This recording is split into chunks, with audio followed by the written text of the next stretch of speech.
In the spring of 1876, the United States government committed to an aggressive military campaign. The objective was to force the Lakota and Cheyenne tribes out of the unceded Black Hills, a region where miners were already hunting for gold, and onto government-controlled reservations. The Army had initially hoped to strike in the winter to catch the tribes immobilized. Instead, the elements broke the offensive. General George Crook's column retreated in March, crippled by starvation and freezing temperatures that killed his horses and demoralized his men. This failure landed on the desk of Lieutenant General Philip Sheridan. As the commander responsible for the Great Plains, Sheridan was under intense pressure from the Grant administration. Washington demanded a decisive victory to justify the escalating costs and political risks of the war. Sheridan responded by organizing a massive spring offensive. He planned to push 3 separate columns of infantry and cavalry into thousands of square miles of unmapped, hostile territory, intending to corner the roaming bands near the Yellowstone River. The pressure to produce results after the winter blunders created a rushed, dangerous atmosphere. Army leadership began to prioritize speed and aggression over careful scouting, setting the stage for a campaign driven by desperation. By June 21st, the expedition's nerve center was the Far West, a 190-foot steamboat moored on the Yellowstone River. The shallow draft vessel served as a floating lifeline, hauling tons of grain and ammunition into the heart of the wilderness. Outside the boat, the riverbank had been churned into a muddy supply depot. Piles of cordwood and crates of supplies sat in the dirt, a small industrial outpost struggling to maintain order in a vast, untamed landscape. Inside the boat's lantern-lit cabin, the campaign's 3 key leaders met at dusk.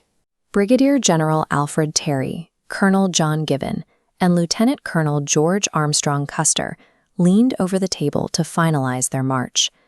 Custer sat at that table with his entire military career on the line. He had recently been rebuked by President Grant for his political activities in Washington, and was only allowed to lead the 7th Cavalry after a series of desperate appeals. He arrived on the Far West as a disgraced officer, hungry to reclaim his reputation. Isolated in that tiny room, these 3 men confidently charted the movements of thousands of soldiers. They were drafting a war plan based on assumptions made in the dark, completely disconnected from the massive force of Lakota and Cheyenne warriors gathering just a few days' march away.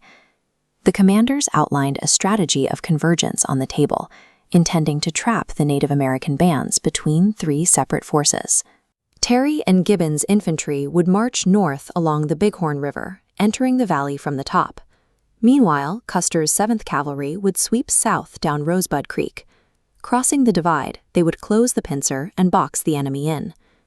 The plan rested on a single foundational assumption, that the village would scatter and flee the moment the army appeared. The commanders designed this trap to snare a running enemy, ignoring the possibility that the tribes might choose to stand and fight. To ensure his force could move fast to prevent that escape, Custer actively declined extra firepower. He refused Terry's offer of Gatling guns and extra cavalry, insisting the heavy artillery would only hamper his march across the rugged terrain. The following morning, Terry handed Custer his written orders. They contained a fatal lack of firm oversight, explicitly stating that Terry would not impose precise orders because he reposed too much confidence in his subordinates' zeal, energy, and ability. The perfect plan drawn on the map was actually a mechanism for failure. It was built entirely on underestimating the enemy and granting Custer the discretionary freedom to follow his worst glory-hunting instincts. On June 22nd, the 7th Cavalry paraded away from the Far West in high spirits. As they broke their logistical tether and rode into the plains, Custer assured his superiors that his regiment would handle whatever they found. 3 days later, on June 25th, Custer arrived at the Little Bighorn Valley. His scouts located the camp, but the reality on the ground immediately shattered the assumptions made in the Steamboat cabin. Stretching for miles along the riverbank was a massive city of Lakota and Cheyenne lodges.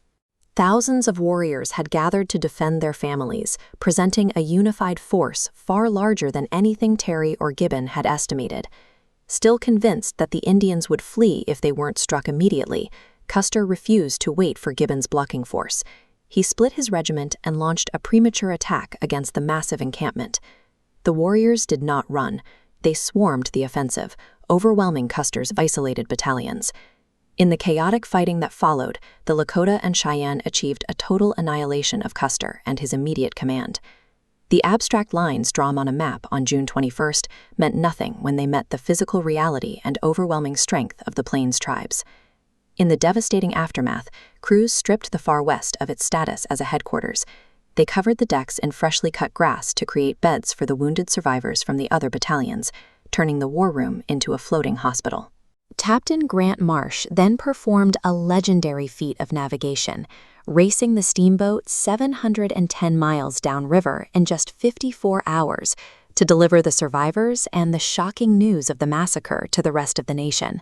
But just days before that flight, there was the quiet evening of June 21st. From the perspective of the moored steamboat, the 7th Cavalry had looked invincible as they disappeared into the darkening plains. The strategic confidence and the discretionary freedom granted inside the Far West that night ultimately served as a signed death warrant for George Armstrong Custer and his men.